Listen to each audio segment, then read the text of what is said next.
Alex Scanlon, the MD and CEO of Barton Gold, with the ticker code BGD. Barton is a standout among South Australian gold developers, not only for its 1.6 million ounce JORC resource, but for also owning the only gold mill in the Central Gawler Craton. To tell us more, I'm going to introduce you to Alex. Thank you, Jane. I'll bring up our presentation here. So yeah, thank you everyone for joining us today. Thank you, Jane, for having us.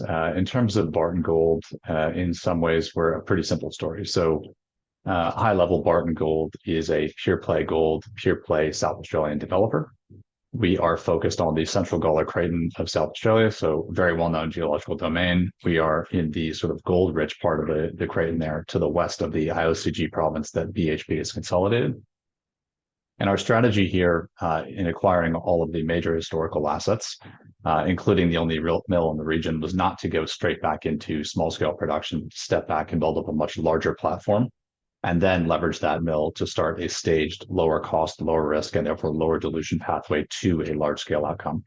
So we essentially have defined that large-scale outcome. We just published a study on our Tunkillia project that demonstrates it will produce about 120,000 ounces of gold per annum and about $2.7 billion in free cash across an 8-year period. And we are now coming back to essentially define what our stage one operation is, utilizing our existing mill, the assets around that, targeting a start of operations during 2026.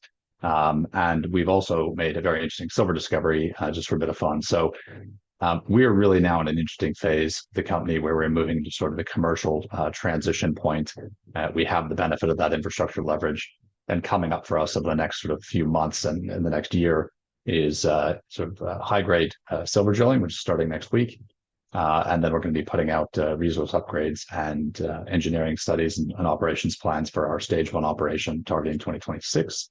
And then also we have expedited these sort of long lead time items around mining lease applications and feasibility work in the environmental side of things for our Tunkillia project, which is our sort of stage 2 expansion project. In terms of our capital structure, it is pretty simple, pretty clean. So Barton Gold IPO'd in 2021. We have about 219 million shares outstanding. Today, we are around a 130 or 140 million Australian dollar company. Really importantly for us, obviously, we're well financed. That's quite important.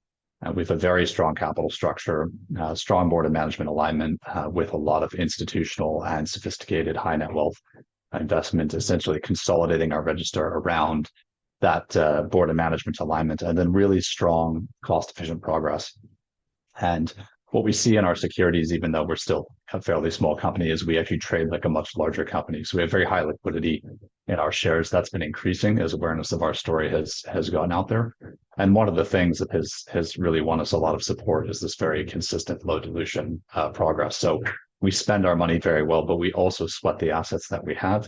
We generate income from them. We're very good at using sort of tax and grant programs. We produce and sell essentially small volumes of gold. We rent our camps and infrastructure to other people. So over the last few years, we've generated about $12 million of net additional free cash internally. So we essentially internally co-fund our own project development, which obviously means much, much lower dilution. We've actually only placed about $9 million in equity publicly over the last 4 years. So strong platform for us looking backwards, but also then looking forwards. When we think about that capital structure, the most important capital we have is our team. We have a team that in the leadership ranks has got somewhere around 300 years of experience finding, permitting, financing, building, and operating major mining assets in Australia, with a particularly strong pedigree in South Australia, very important where we are, and then also in gold. About half of our leadership team come from the former executive ranks of Normandy Mining, which was acquired by Newmont as the largest gold producer in the Southern Hemisphere in 2002. They were producing about 2.5 million ounces. So we have that expertise really, really built into our team. And when we look at all this in terms of our strategy and our assets on a single map and piece of paper, we sort of draw two boxes to sort of articulate or visually articulate this sort of stage 1, stage 2 strategy and sort of break down how we get to big picture from a small start. And as I mentioned, we wanted to build a much larger platform. So again, we wanted to build a destination of scale before we got started. So we really focused on that Tunkillia asset, which you see in the bottom right of your screen there. That's an asset that we bought as a 500,000 ounce asset and grew up to a 1.6 million ounce asset. We've just published a study demonstrating that that is a very, very efficient producer of gold that will produce a very high cash flow and dividend. So that is essentially that destination of scale. And now we're looking back up in that area, sort of to the northwest. You see this sort of stage one box drawn. In the top left corner is our Central Gawler Mill that serviced the the historical Challenger underground mine, as well as the mine at our Tunkillia Project, which you see in the middle of that map. And the idea here is that now that we've got our destination of scale set out, we're coming back to redefine all of the resources that we have in our stage one area. We're going to come out and define what it's going to require to restart that mill, how we want to restart that mill, the process, what we have, and what our production plan is going to look like. And in short, when you aggregate these two things, what it means is we can start small in the top left corner and make a very low cost transition from pre-operations to operations, re-rate the equity of the company, re-rate the credit of the company, and then essentially go from 20 to 40 to 50,000 ounces per annum, and then extend through the developments of Tunkillia as our stage two expansion project up to 150,000 ounces per annum. So it's kind of how we get from the top right to the bottom left, from sort of zero to hero, if you will, in a staged lower cost, lower risk basis. We get to that large scale outcome and that sort of institutional valuation with a much smaller upfront investment, and then we become self-funding. And that, of course, the objective of that, of course, is to continue our low dilution pathway. When we think about that destination, I won't focus too much on this slide. We really have modeled the Tunkillia development after Capricorn's Karlawinda project. That grew on a very similar trajectory, both in terms of size and grade to our Tunkillia project. We saw some similarities in that asset. That's why we bought it. We have now acquired that asset about 5 years ago and grown it on a nearly identical size and grade trajectory. And we've now published studies proving that it is actually quite quite an interesting and attractive large scale operation. And what we're looking at there is essentially 3 large-scale pits along the western margin of a shear zone.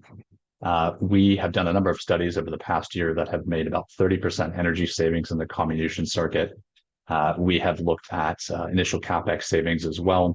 We've actually invested a bit more back into water savings. So with better dewatering, costs us a bit more money, but reduces the water consumption by about 35%. And the net result is we end up with about 120,000 ounce per annum gold producer, about a 250,000 ounce per annum silver credit. Our all-in sustaining cost is around $2,200 Australian. But during the life of operations, you're producing about $2.7 billion in operating free cash. You have a 73% equity IRR unlevered and a less than 1 year payback. And one of the things that's really driving that, one of the reasons everybody really has loved Capricorn's Karlawinda asset and why we like this, is there's a higher grade zone in the middle of the asset, which is sort of driving an accelerated payback. And what you're looking at when you see this, we've sort of put this slide together here as a bit of a dual illustration, sort of the economies of scale that you get out of a 5 million ton per annum plant, but also the value of this higher grade central zone. So what you can see is we have a staged mine design here. Over the life of mine, you have a head grade of just over 0.8 gram per ton and a cash cost of around $2,100 Australian per ounce, or about $1,400 US per ounce. And that produces a very strong economic output. But that starter pit, which is about the first 6 million tons, that starter pit has a higher grade owing to this higher grade central zone. And that pushes the grade up by about 45% in that central zone to about 1.2 gram. And the effect is that the first 5 million tons per annum through the mill are not producing 120,000 ounces. They're producing about 180,000 ounces. The starter pit itself will produce about 200,000 ounces of gold during the first 13 months of the operation and generate over $800 million in gross free cash at the operating level. And then the stage 1 and stage 2 pits together, they actually produce about $1.3 billion in operating free cash during the first 2.5 years. So that $2.7 billion in operating free cash, you get about half of that back in the first 2.5 years. And that presents a very strong financing structure that is very attractive to our, our proposed banking partners. So thinking about the benefit of that higher grade, we now look back to our sort of Tunkillia project just to the north. This is a project that we have been doing maybe less drilling work on than Tunkillia while growing Tunkillia.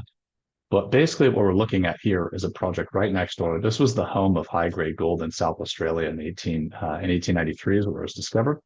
We had a small high-grade open pit there. We still own that pit, but we've started working out a model for what's going on under this historical gold field. There's about 600 historical gold workings here.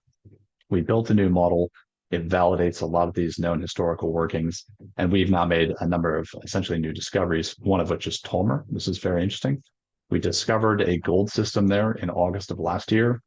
We then tested that system and found it had much higher grade silver than we would have anticipated. And then we actually stepped out to the left, to the west, I should say, about 500 meters, and we've made another separate silver dominant discovery with some very, very high grade silver figures. And what this looks like is this, and this is a literal complete representation of everything we know right now. We've made this discovery in March and confirmed it in April of this year. We have 7 drill holes in one line. The first discovery holes that we published had a drilling intersection of 6 meters at 4,747 gram per ton silver, which ranked it, I think, among the top 4 or 5 globally on the AISX, TSX, and London Stock Exchange for the first quarter of the year. And then we've had a number of other sort of global top 10 league table intersections in the follow-up drilling results published just during April. So this is very exciting. We don't know what it is yet. It appears to be at least a thick, starting from near surface body of sort of oxide transitional silver mineralization. There is high-grade gold in that lower limb. And we'll be starting next week drilling further to the west, but then also to the north and the south to try to put 3 dimensions on this thing and see if we have an actual third sort of economic source of value here. So for us, that's a very, very brief summary. We are essentially accelerating the large-scale project into standard sort of commercial development pathways. We are now accelerating the stage 1 startup operation studies, starting a 2026 startup, and we will be imminently starting some high-grade silver drilling, which has certainly got a lot of attention. And it's definitely a very exciting time for us as we make that transition towards operations.